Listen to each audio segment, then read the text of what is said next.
Hey guys, what's up? Um, Thanks for stopping by Red's house. Um, in this video, I'm going to talk about not the next step, but the next path that's in my mental health journey. Um, in my last video, I want to say that I'm sorry for the way my little cardboards or pieces of paper looked, because for some reason it didn't come out right and they were backwards instead of the opposite direction. So I don't know. I'm gonna be working on that to get that together.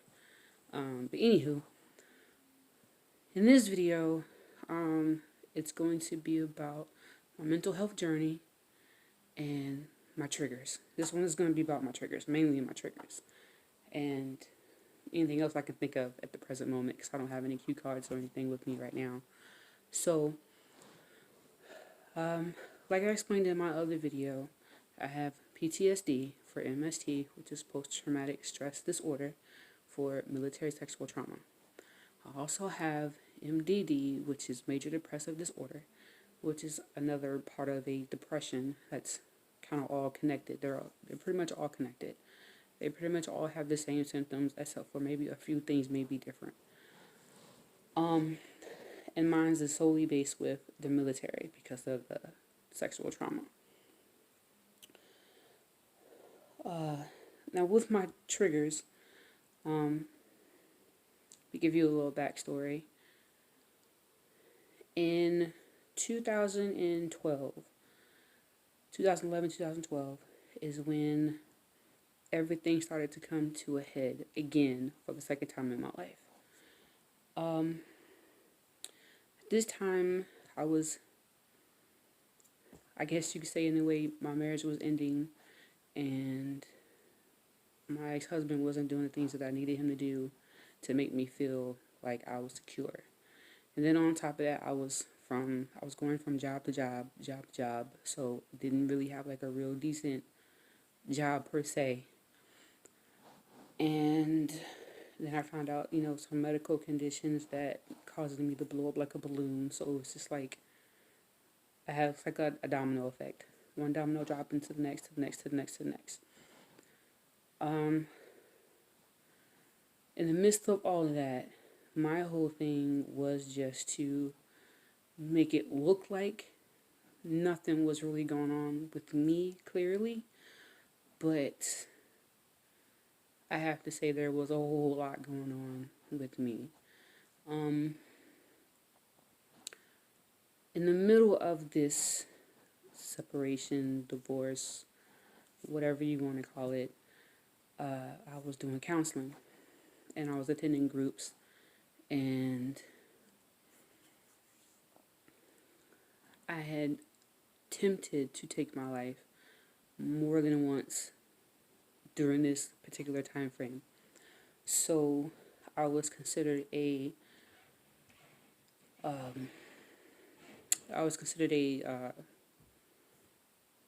suicidal risk, which is basically anything that took place that any episode I would have had or anything that would have took me over the top, I would contemplate suicide, and it was like the number one thing on my list.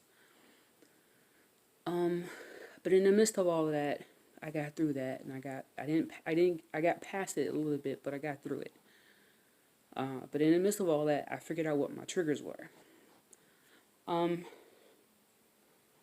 Due to whatever things that you deal with when you have a traumatic experience that takes place within your life, and it kind of takes over your whole being, your whole life, your whole mentality of everything that you want to do for yourself, and anything that you try to do to make yourself feel better without trying to include other people.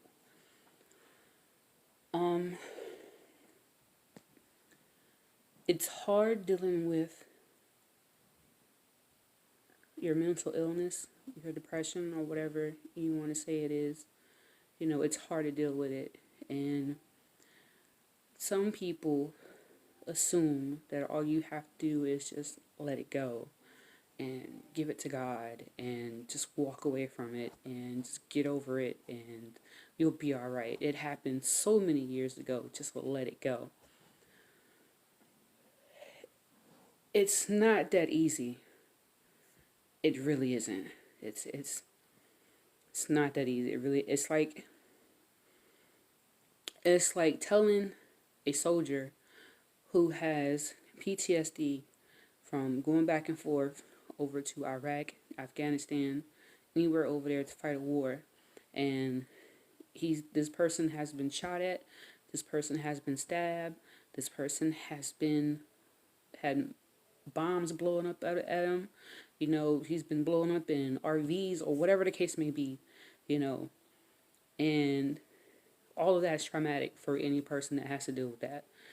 If you don't know what gunshots sound like, you don't know what what that feeling is itself. When you join the military and you go over there, you understand what that feeling is. You see what that is, and it's constant. And when you finally come home, yeah, you're home, got your peace a little bit, but your whole mindset is, I got to get back over there because my brothers and my sisters, they're fighting over there, and I'm here, and they're over there. So it's like trying to tell somebody who has PTSD just to get over what they're dealing with, and it's hard because they can be walking down the street, a glass bottle can hit the ground, shatter, makes that glass, that shattering sound, and that shatter sound to that particular person could sound like gunshots being fired at them and it's hitting the street. That's a trigger for them. That takes them right back to that particular area where they were when that stuff took place. So telling somebody just to get over it, it's not that easy. It really isn't that easy. It really isn't. And that's just somebody that's had to deal with, shooting their guns and sleeping with their guns and trying to make sure that they're okay and all the other good stuff or whatever, but telling somebody who's dealing with the nightmares from that particular night, the smells, anything that reminds you of that particular night, it's really difficult. I was sexually assaulted twice in the military, on my ship, in the Navy. And one happened at my home, the other happened on the ship. The one that happened at my home was a lot. It was a lot. It really was. And with the things from what that person did, I cannot deal with certain things when I'm at home. Like,